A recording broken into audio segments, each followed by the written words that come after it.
சனி ஞாயிறு லீவு தானே, சரி எதுக்கு இந்த 2 நாள் லீவு வேஸ்ட் பண்ணிட்டு 4 காசு பார்க்கணும்னு சொல்லி கேட்ரிங்க்கு வேலை பார்க்க போனான். ஐயோ வெங்காயம் உரிக்கிறது, தக்காளி நறுக்கிறது, பீன்ஸ் பிக்கிறது, தேங்காய் உரிக்கிறது, சட்டி பாத்திரம் தூக்குறது, பால் காய்ச்சறது, பொரோட்டா பிக்கிறதுன்னு சும்மா வேலை உரிச்சு வாங்கிட்டாங்க.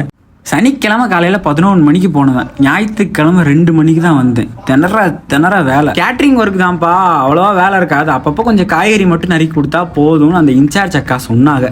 அவங்கள நம்பி போனேன், வச்சு செஞ்சுட்டாங்க. 1000 கணக்கில் புரோட்டாவை அள்ளி வந்து கொட்டுறாங்க. நாங்களும் பிச்சு போடுறோம், புரோட்டா வந்துக்கிட்டே இருக்கு வரிசையா. மதிய சாப்பாடை சாப்பிட்டு திருப்பி வேலை ஸ்டார்ட் ஆயிடுச்சு.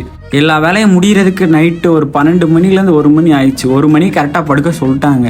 சரி வெறும் தரையில் படுக்கக்கூடாதுன்னு சொல்லிட்டாங்க. சாப்பாடுக்கு வச்சு இந்த பேப்பர் ரோல் எடுத்து அதை வச்சு அது மேலே படுத்தாச்சு. 1 மணிக்கு படுத்தோம். 3:45 எழுப்பி விட்டாங்க. தம்பி எந்திரிங்கப்பா, வேலை ஆரம்பிக்க போகுதுப்பா அப்படின்னாங்க. அங்கே இருக்கவங்க எல்லாத்துக்குமே உண்மையே புரியல. எனக்குலாம் தலையே சுத்துது.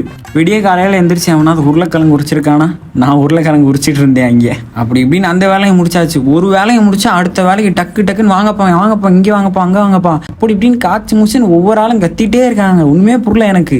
ஸோ நிறையா திட்டு வாங்கினேன். அதை தாண்டி நிறையா விஷயங்கள் கற்றுக்கிட்டேன். 4 காசு சம்பாதிக்கிறது எவ்வளோ கஷ்டம் அப்படிங்கிறது அந்த 2 நாளில் தெரிஞ்சிச்சு எனக்கு. கடைசியில் எல்லா வேலையும் முடிஞ்சு அப்படி இப்படின்னு சொல்லிட்டு ஒரு 3:30 ஆக்கிட்டாங்க விடுறதுக்கு.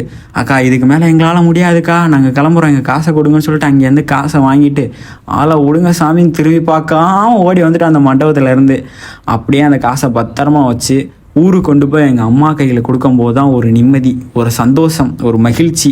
அதை சொல்லி புரிய வைக்க முடியாது. பட் அது வேறு விதமான ஒரு ஃபீல். நம்ம சம்பாரித்து நம்ம அம்மா அப்பாவுக்கு கொடுக்கும்போது அது உண்மையிலே ஒரு பெட்டர் எக்ஸ்பீரியன்ஸ். ஸோ அவ்வளோதான் மக்களே.